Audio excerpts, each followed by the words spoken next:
The UH-1A's two fixed-mount 30 caliber machine guns are mounted forward on the skids, one on each side. They are fired through an electro-solenoid by the pilot.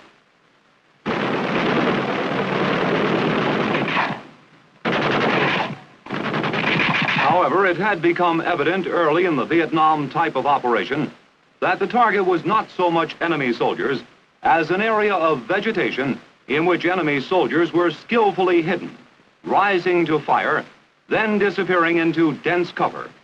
The fixed machine gun could not be depended upon to saturate such an area with lethal fire. The weapon needed here was the rocket, which would fragment and make any part of an area untenable. Accordingly, 16 launchers to fire the 2.7 rocket were installed on the UH-1A, 8 to each side, so mounted on the skids that they fire to the side of the machine guns. This was done at Okinawa by local ordnance there before the aircraft were moved to Southeast Asia. The rocket has proved an ideal weapon for the armed helicopter. It deals most effectively with the Viet Cong in their favorite maneuver, the ambush. A combined machine gun and rocket run on an area smashes the hide-and-seek tactics of the guerrilla enemy.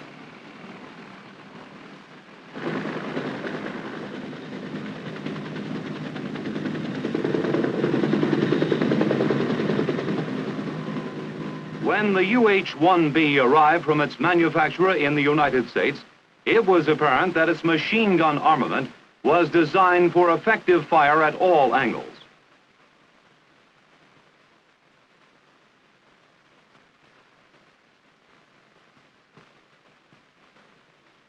Four traversable M60 machine guns had been provided, 2 for each side. They fire the NATO 7.62 round.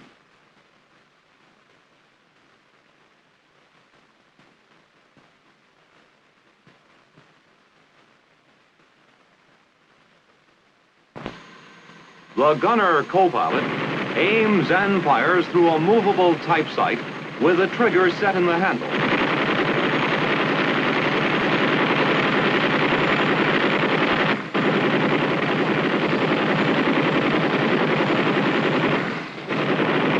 This is the 7.62 machine gun system, known in the Army as the XM6 kit. The guns can be traversed 70 degrees to either the right or left of the aircraft. Also, they traverse up and down, so that if necessary, they can fire directly beneath the aircraft.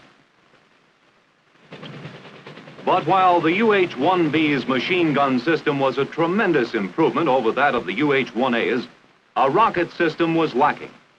This weapon, overwhelmingly successful against the Viet Cong, was installed on the UH-1B after its arrival in Vietnam.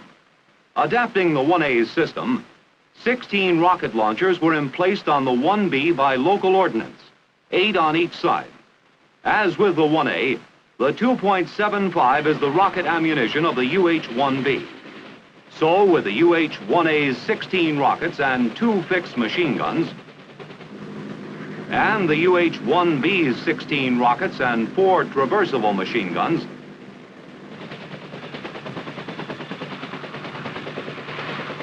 these armed helicopters were now ready and able to carry the fight to the hundreds of communist cells maintained by the Viet Cong in jungle, forest, and delta. Now let's suppose that one H-21 is fired on when coming in and landing. Chalk 3, receiving fire from the left, receiving fire from the left. Chalk 3 reporting fire from the left. The low-flying UH-1B closest to the Chalk 3 H-21 receives the platoon leader's command. Red 2, direct fire on area to left of Chalk 3. Repeat, direct fire on area to left of Chalk 3. Then join us upstairs. The UH-1B makes its run on the Viet Cong's hiding place. The gunner traversing the machine guns pours fire into the area.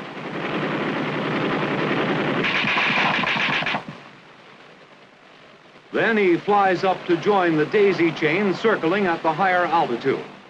There he'll be able to use the lethal rockets prohibited him at the lower level, where he would be flying through the ricochet of his own rocket bursts.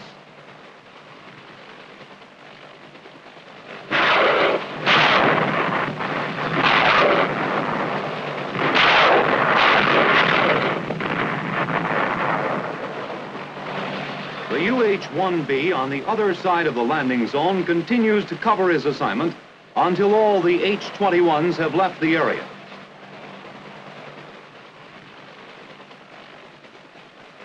The daisy chain technique is to maintain continuous fire on the Viet Cong so that he never has a chance to come out from cover and fire. This pattern of protective fire has been extremely effective.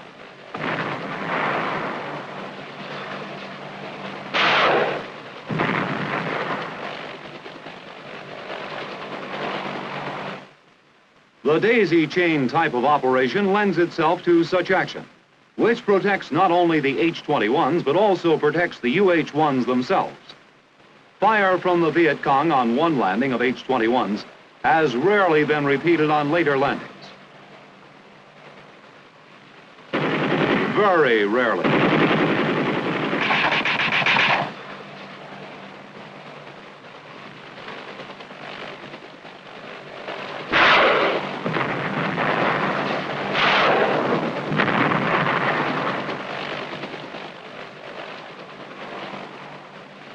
As for the armed helicopters themselves, they have taken many hits, but only one of these tough airborne artillery batteries has been put out of action by enemy fire. So as the lurking enemy is being blasted, and with ground troops landed to mop up, the heliborne action is being won.